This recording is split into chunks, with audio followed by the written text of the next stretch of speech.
C'est jour de vote pour le Royaume-Uni. Les électeurs doivent élire les 650 députés qui les représenteront au cours des 2 prochaines années. Un scrutin anticipé voulu par Theresa May pour conforter sa majorité à la Chambre des communes et négocier sereinement le virage du Brexit. Un pari qu'elle semblait avoir toutes les chances de remporter. Mais les récentes attaques terroristes qui ont frappé le territoire pourraient lui coûter la victoire.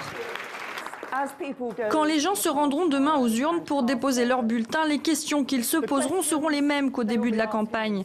La question, c'est à qui faire confiance? Qui pourrait obtenir le meilleur pour la Grande-Bretagne en Europe? Ce qui compte, c'est le Brexit, c'est la base pour tout le reste.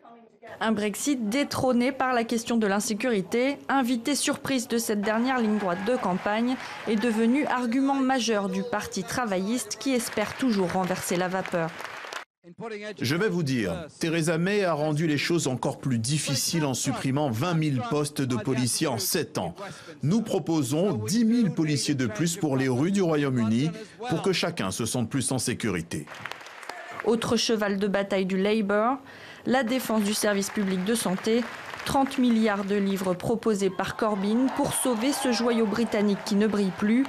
Un axe social délaissé par la Première ministre et qui donne de l'espoir aux libéraux démocrates, seule formation pro-européenne. May pensait remporter une victoire écrasante et cela l'a conduite à faire de graves erreurs. On ne sait pas ce qu'il va se passer jeudi, mais on sent qu'on a le vent dans le dos.